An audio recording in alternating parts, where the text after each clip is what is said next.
नमस्कार। सब থেকে আগে পুরো বিশ্বে থাকने वाला प्रत्येक सनातनी भाई বোন के আমার নমস্কার এবং প্রণাম।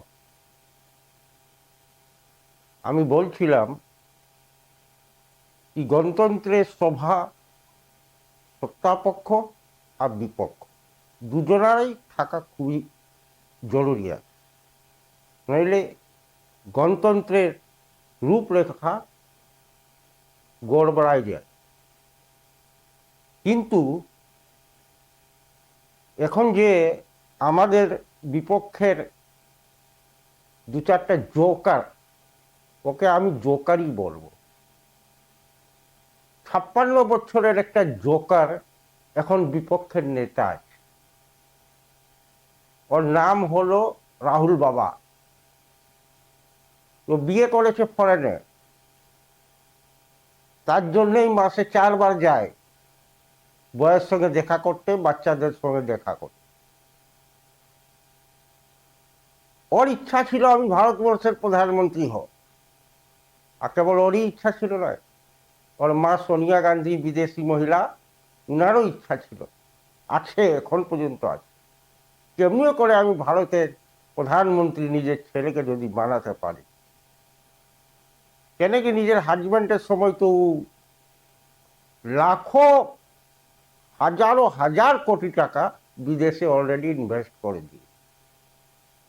তো বলুন, নিটের পেপার লিক হলো, তো নিটের পেপার লিক হলো, তো ওটাতে ওই কেসে 13 জন আসামি ধরা গেল, আর 13 জনই জেলে আছে।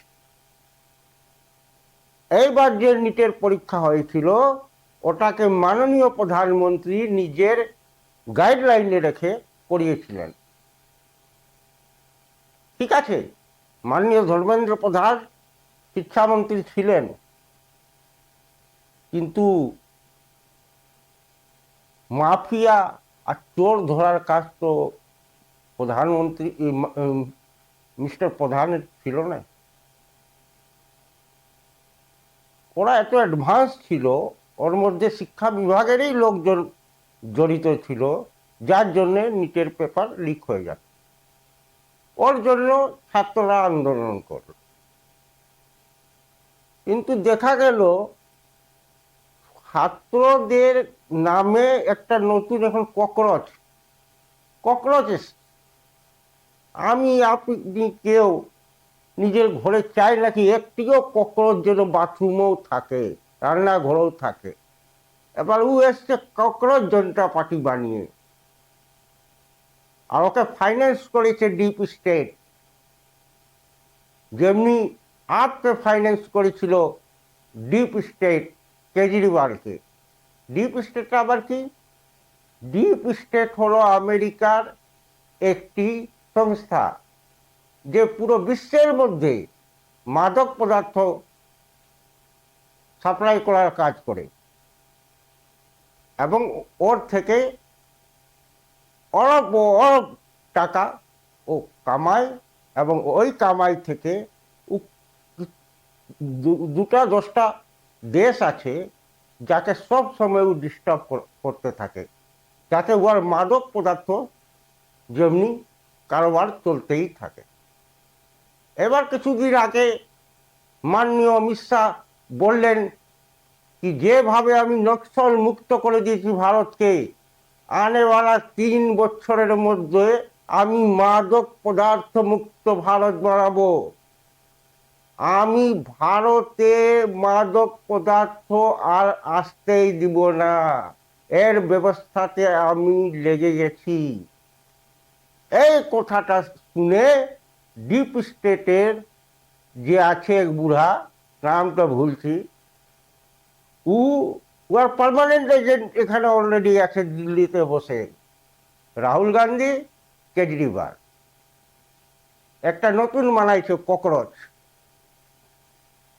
এইগুলাকে বলল কি আমাকে ভারতে সবসময়, তখন থেকে মাননীয় প্রধানমন্ত্রী নরেন্দ্র মোদী ভারতের প্রধানমন্ত্রী হয়েছেন, আমেরিকার ডিপ স্টেট পাকিস্তানের আইএসআইআই আর ওইদিকে চীনের নেটওয়ার্ক সব সময় ভারতকে ডিস্টার্ব করার চেষ্টা করেন, করে কিন্তু পারে না। যেহেতু মাননীয় মোদীজি আছেন, তার সঙ্গে অমিত শাহজি আছেন, ওনারা জানেন কি এদের কাছে হারামের পয়সা আছে, আর হারামের পয়সা খানেওয়ালা আমাদের দেশে কিছু বিপক্ষ নেতা আছে, এদিকে পয়সা ফেলবে কুকুরের মতো, আর এরা দেশকে ডিস্টার্ব করাবে, আর ছাত্রের নামে রাজনীতি করবে, বাস ভাঙবে, দেশে সম্পত্তি নষ্ট করবে। তো এই জন্যই রাহুল বাবা চলে গিয়েছিল মাননীয় প্রধানমন্ত্রীজির ঘরে ধর্ণা দিতে। তো পুলিশ টেনে উঠায়, জিপে ভরে দিল আর নিয়ে চলে গেল। এই তো ইয়াদের কপালে লিখা আছে।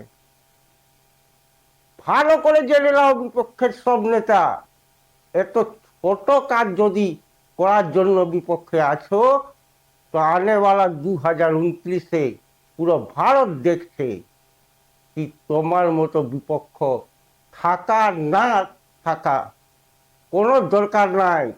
তুমি এবার আর তোমার মা দুজনা এবার নিজের ইটলি ধরে নাও, যেমনি পিসি ভাইপো এবার পালাবার ফেরায় আছে, তুমি এখন মৌকা আছে, এখন পাসপোর্ট তোমার ওপেন আছে, পালিয়ে যাও।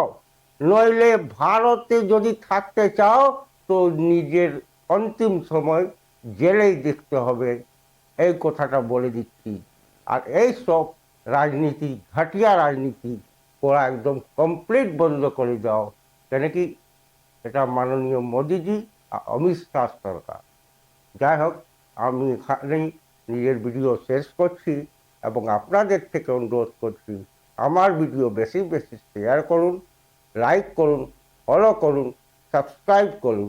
আমার ভিডিও ইউটিউবেও আসে, প্লিজ ওইখানেও গিয়ে নিয়ে সাবস্ক্রাইব, লাইক, ফলো করুন।